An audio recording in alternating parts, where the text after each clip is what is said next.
राज्याचे मुख्यमंत्री देवेंद्र फडणवीस हे मनसे प्रमुख राज ठाकरे यांची भेट घेण्यासाठी त्यांच्या शिवतीर्थ या निवासस्थानी आज सकाळी 9:30 वाजता दाखल झाले। यावेळी त्यांच्यासोबत भाजपाचे मोहित कंबोज उपस्थित होते। तर शिवतीर्थावरती फडणवीस यांच्या स्वागताच्या वेळेस बाळा नांदगावकर, संदीप देशपांडे आणि नितीन सरदेसाई हे देखील मनसेचे नेते उपस्थित होते। आगामी मुंबई महापालिकेसह स्थानिक स्वराज्य संस्थेच्या निवडणुका आणि काही दिवसापूर्वीच राज ठाकरे यांनी भाजपाच्या राज्यातील विजयावरती शंका उपस्थित करत केलेली टीका, यामुळे हे भेट अतिशय महत्त्वपूर्ण मानली जाते। मात्र देवेंद्र फडणवीस यांनी राज ठाकरे यांच्या अचानक घेतलेल्या भेटीबाबतची नेमकी माहिती अद्यापही समोर आली नाही। कोई गठबंधन का विषय नहीं है, ये मेरी बिल्कुल पर्सनल इस प्रकार की मुलाकात थी। जिस समय मैं मुख्यमंत्री बना उस समय उन्होंने मेरा अभिनंदन किया था, तब मैंने उनको कहा था कि मैं घर पर आऊंगा। उस हिसाब से मैं उनके घर पर गया था। एक प्रकार से ये दोस्ती की मुलाकात थी और उनके घर मैंने ब्रेकफास्ट भी किया और उसके बाद मैं यहाँ आया हूँ।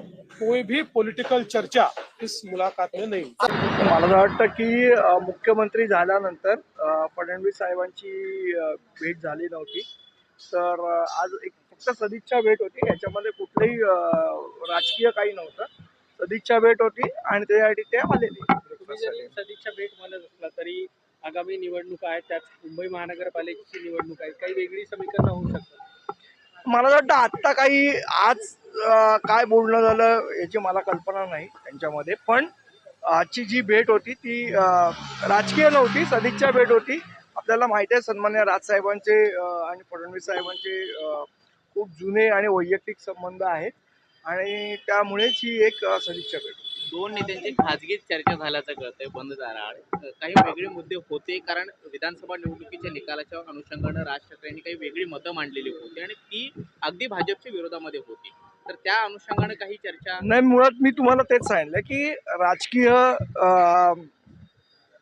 म्हणणं किंवा राजकीय भूमिका ह्या वेगळ्या असू शकतात, पण वैयक्तिक संबंध हे महाराष्ट्रामध्ये प्रत्येक राजकारणी लोकांचे एकमेकांशी असतात। तर आजची जी भेट होती ही एक सदिच्छा भेट होती, याच्यामध्ये राजकीय काही नाही।